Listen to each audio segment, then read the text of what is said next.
দিয়ে কিভাবে স্টিয়ার তৈরি করবেন সেটা আজকে দেখাবো। অনেকে কিন্তু স্টিয়ারটা তৈরি করতে পারে না, তাদের জন্য এই ভিডিওটা করা। আমরা একটা স্টিয়ারের মেজারমেন্ট নেব, লাইন দিয়ে করব। এল লেখে এন্টার, রেক্ট্যাঙ্গেল দিয়ে করা যায়, আমরা লাইন দিয়ে কাজটা করব। এদিকে 16 ফিট আশা করি নিতে পারবো লাইন দিয়ে, এদিকে 8 ফিট, এদিকে 16 ফিট, কত ফিট নেব, এদিকে 8 ফিট। খুব কঠিন মনে হয়েছে কাজটা? অফসেট 5 ইঞ্চি, ও লেখে এন্টার, 5 লেখে এন্টার, আউটসাইডে 5 ইঞ্চি নিয়ে নেব। এখন প্রশ্ন হলো এটা জয়েন করব কিভাবে? এফ লেখে এন্টার, কি লেখে এন্টার, এফ লেখে enter, first point second point, আবার এন্টার দিব, বারবার এফ দেওয়ার প্রয়োজন নাই। ওকে, এন্টার, আবার এন্টার, ফার্স্ট পয়েন্ট। ওকে, এখন আমরা ল্যান্ডিং 4 ফিট দেবো। কত ফিট? 4 ফিট। এখান থেকে 4 ফিট নেব। টেটটা কত ইঞ্চি? 10 ইঞ্চি।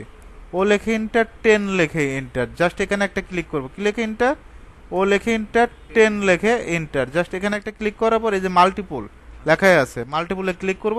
জাস্ট ক্লিকের কাজ, এভাবে ক্লিক করলে অটোমেটিকভাবে আসবে। ওকে, আমরা রেল লাইন দেবো, মাঝখানে একটা লাইন, রেলিং স্পেস দিতে হবে। দুইটা স্টারের মাঝখানে রেলিং স্পেস 6 ইঞ্চি। কত ইঞ্চি? 6। উপরের দিকে 3, নিচের দিকে 3, মাঝখানে একটা সিলেক্ট করে ডিলেট। এখন আমরা ট্রিম করে দিব। কত করে দিব? কি করে দিব? ট্রিম করে দিব। এখন যদি আমরা এখানে উইন্ডো মেক করতে চাই, এল লেখে এন্টার, উইন্ডো একেবারে সহজ। অফসেট 2 ফিট 6, 5 ফিটের উইন্ডো দেব। লাইন নিয়ে অফসেট নিব, ও লেখে এন্টার, 2 ফিট 6 লেখে এন্টার, ট্রিম করে দেব। রেক্ট্যাঙ্গেল, আর ই সি লেখে এন্টার, কি লেখে এন্টার, আর ই সি লেখে এন্টার, অফসেট 2 ইঞ্চি। এভাবে চাইলে খুব সহজে যে কোনো মেজারমেন্টের স্টার তৈরি করা সম্ভব।